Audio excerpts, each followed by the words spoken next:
Okay, hi everyone. Welcome to our 11th 30-minute lunchtime boost. 11 of these, and we hope they are a bright spot in your day with experts every Wednesday and Friday in May and also now in June. I'm your host, Jen Maceda, the CEO of She's Local, the organization that brings you accessible, relevant, and relatable local conferences, and now live digital engagement opportunities for local women to connect, inspire, and move along whatever path you choose. On today's boost, I'm so excited because we are talking to a super duper expert in the South Shore, Susan Finn. Thank you, Susan, for being with us. So excited to be here. So Susan started her first business as a textile artisan over 15 years ago. She saw a real need for women to grow a community that would support their professional and personal growth. In creating the Women's Business Network of Southeastern Mass, Susan connected women with the resources and people who could help them on their journey. These days, Susan is a digital marketing strategist who guides heart-centered entrepreneurs, I love that, to use their online presence to attract, engage, and build relationships with their ideal clients. Her company, Rise Above Noise, specializes in creating email marketing strategies that help the business owner show up with consistency and with value so the owner grows her business by building relationships with her audience.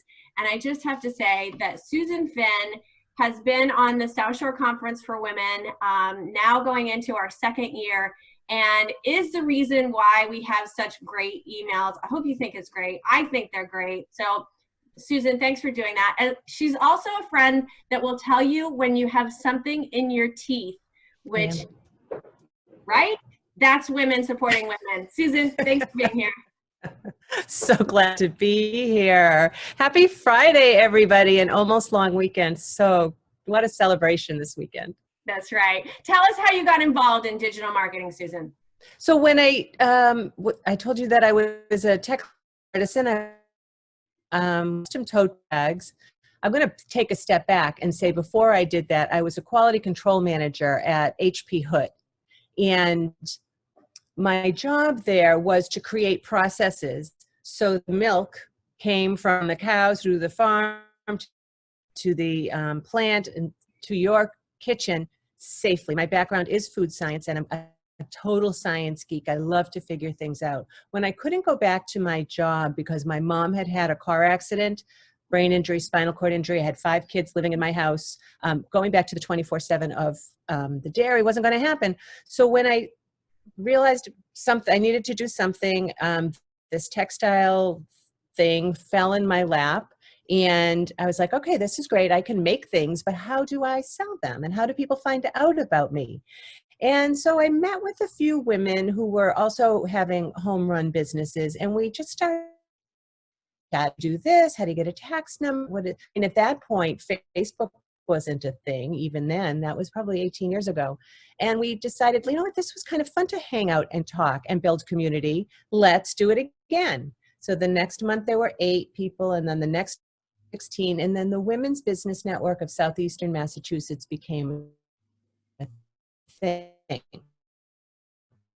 As I was meeting with more women who talents, all of the things, what I noticed, they were still websites or different. They felt intimidated, and when they got advice from people,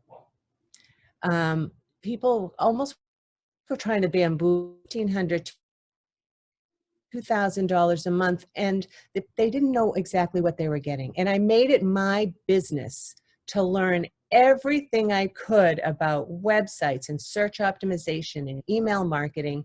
Constant Contact was what I was using at the time, still love Constant Contact. And to learn it all so that I could bring what I see as my strengths, which is calm and patient teaching, to the women of the Women's Business Network so that we could work together, find the things. All right, fine, this is how you do it. You might need some help, but at least you know. And now you can't get bamboozled. I'm going to use a kind term. by somebody. And so that's how I got involved with digital marketing. And I was still doing my business. And then I'd started a second business running birthday parties, best business ever. It was so much fun. And as I was starting to transition out of those, I realized I loved doing the digital so much that I took every course, did every certification, went to every conference, and I realized I could be of service to small business owners. Yeah, and you absolutely are. So we're speaking about email marketing in particular. I want to know, having the greatest return on investment, what direction would you point people in email right now? Because I feel like there's a lot of noise out there. How do we rise above that? You see how I put that in there? How do we rise above noise? I like that. That was very clever, Jen. I like that. I got one. It is. So, gosh, I don't know about you guys, but people are spending a lot of time on social right now, and they feel like they should. They've got all the shoulds on them. And it can feel like you're doing something because you're spending time and you're learning and you're getting, but honestly, I don't know about you guys, but I can go in to do one thing, and then by the time I look up, it's an hour later and I don't know what I've gotten done. I don't have, I've gone in with a strategy, but powerful. It's so powerful, Facebook. That little red dot just sucks you in. So knowing that, and knowing that social media in general is like throwing spaghetti at the wall, and you don't even know where the wall is or if any of it's sticking. What I love about digital marketing, and you mentioned return on investment, I've always used the term 300%. For every dollar you spend, for every dollar you spend, you got $30 in return. Now the numbers they're talking about is $40. I've been seeing Amy Porterfield is using $40 over the place.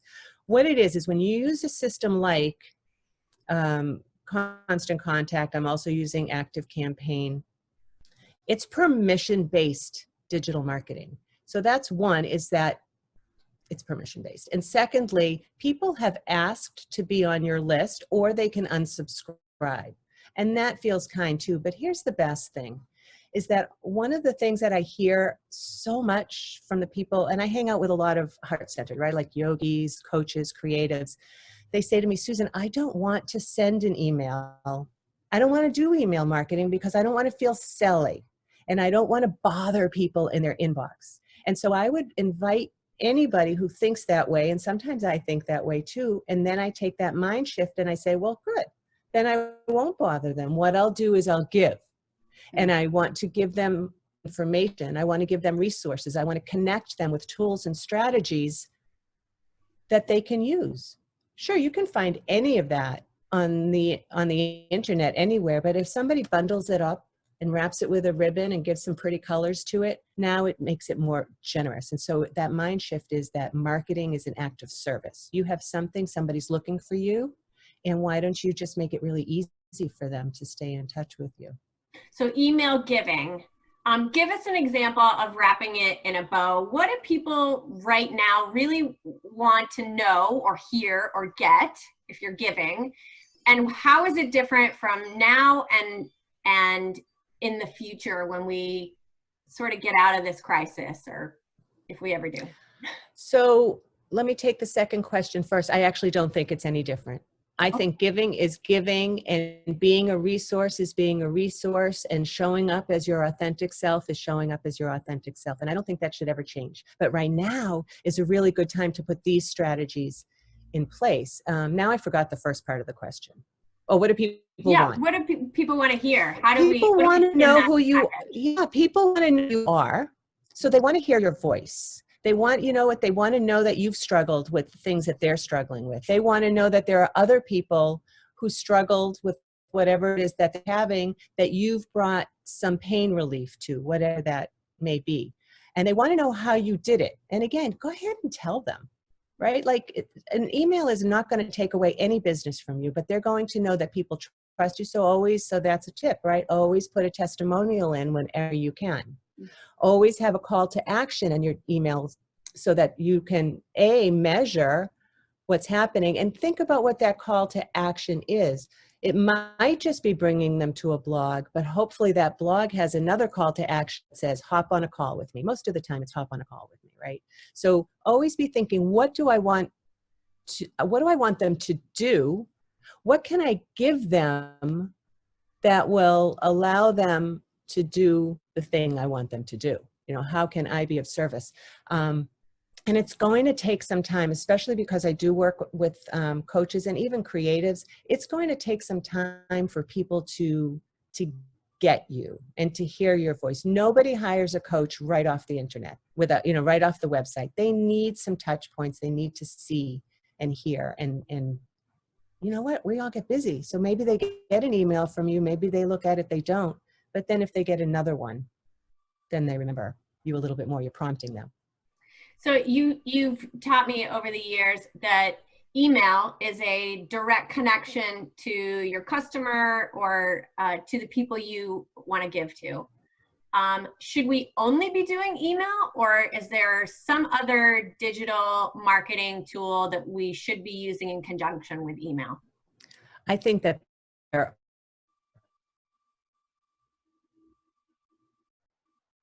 you know,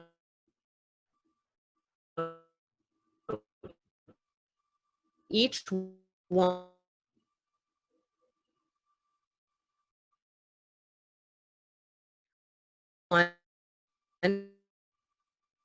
has its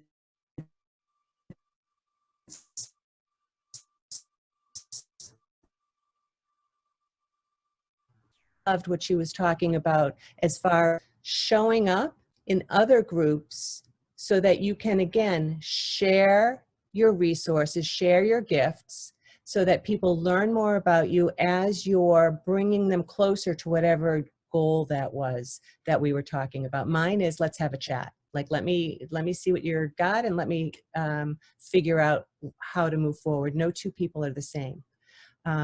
So that would be on Facebook, but be careful. Set a timer or have a list. We talked about using our Excel spreadsheets for keeping track of what we're doing so that we don't get sucked into that rabbit hole. But it's always about the conversation, whether it is email marketing or it's on social. And if social, Facebook, Instagram's a great place for a lot of people if you want to put some time and effort into starting conversations, following hashtags, and making pretty posts. I wouldn't overthink it. But the more you can show up as yourself, the more you can have conversations with your ideal client through this screen that we have here, the more they'll be attracted to you, because people smell fake. They taste it, they smell it, they know when it's fake. And the more that you just show up as yourself, the better off you are. One of the things I love about what I've been working with right now, focusing so much on email marketing, is because some people have a little bit of time, like more time, some people have less time. Either way, what we've been working on is creating sequences so that if you create something yummy, like, you know, you guys probably know lead generators, irresistible free offer, whatever you call it, freebies.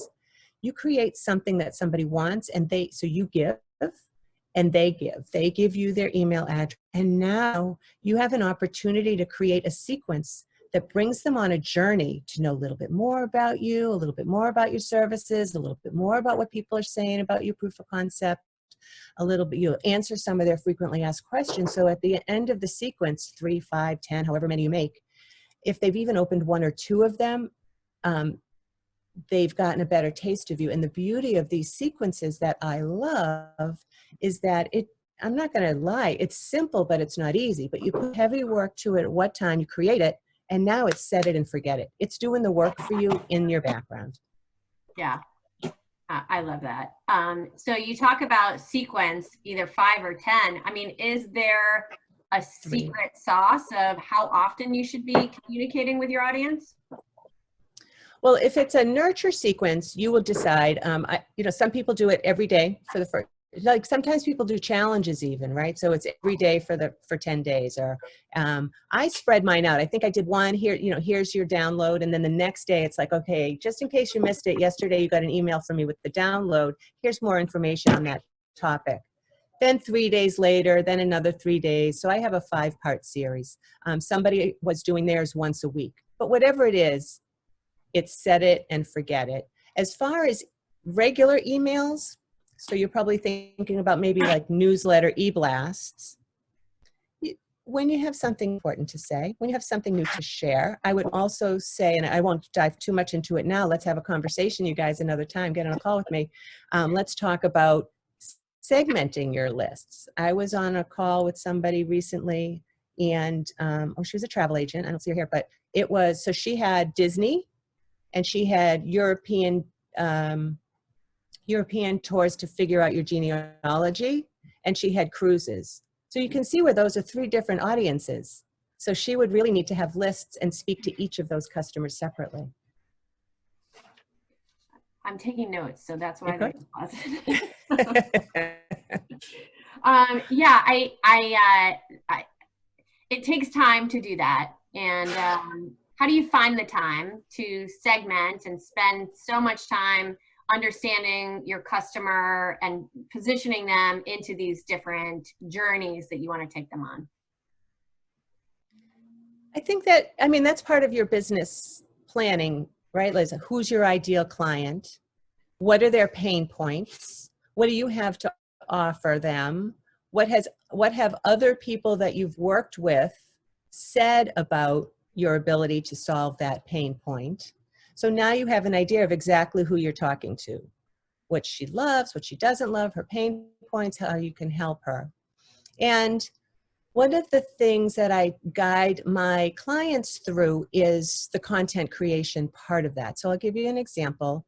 One of the things that we do, that you guys, this is a really good tip, is keep a list of your frequently asked questions. Like, just keep a notebook or some note on your phone or anywhere that you keep. I always in my mind have the picture of the yellow legal pad, because I think that writing out things brings more ideas.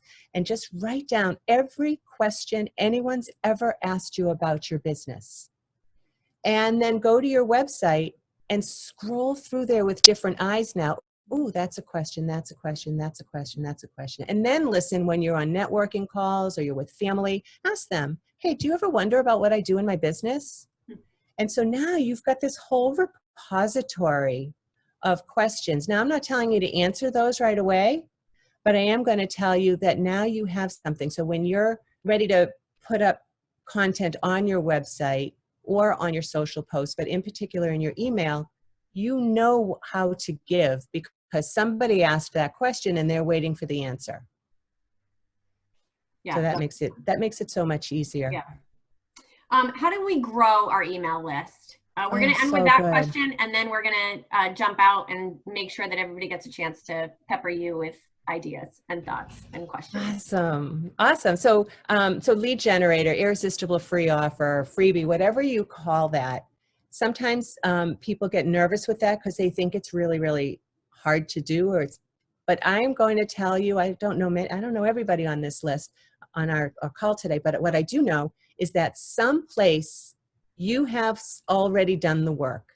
You've written a blog, you have a past email, you've created a video, have a text, you have an idea of the 10 worst things to do for blah, blah, blah. And there's your free offer. And that's what you put on. Because you know what, you guys, a lot of people have on their website or on their social, sign up for a newsletter. I have to tell you, I hope I'm not breaking any hearts, but nobody is waiting for new email without getting something for it, right? Like maybe it is. I do follow a lot of people, but in general, you want to give something to get their email address. I hope that answered that question. Yes, it did. Thank you, Susan. All right, now it's the point in our conversation where you get to ask Susan questions.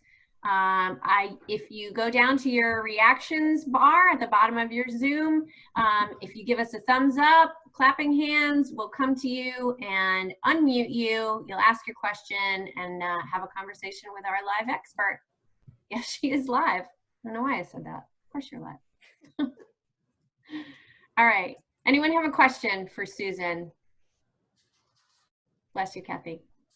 Just saw you sneeze. Oh, all right, Deb, we're coming to you. Okay. Hey, Susan. So good to see you. Hello, Deb. Nice to see you here. always give good content. So I wanted to ask a little bit more about segmenting. I actually, full disclosure, I work with Susan, and she was a great help to me getting my my email nurturing sequence in place. I mean, I'm a copywriter and I do marketing communications, but you know, doing your own work, sometimes you can't get out of your own way. So she was so helpful. But the place where I kind of get stuck, and I may be just overthinking it, is how do I segment for my audience? Because I'm B2B, and it's not like I'm selling, like you were saying, a cruise, a European tour, like very distinct things. I'm having a hard time going, all right, how would I segment people out? I'm having a hard time landing that plane. Yeah, so there's two ways. That's such a good question. And it was so fun to work with you on your sequence as well. And then we've been collaborating on some other projects together. If you guys need a copywriter, Deb nails it. But there's a couple of ways to segment. One is when you're setting up your list. So I'm setting up a list for somebody now. But let me try to stay with her because she's an artist. So she has adults, kids, high engagement. We're moving a list over from somewhere else. So these are the people, the high engagement people are people that have worked with her in the past and that we're going to want to nurture more.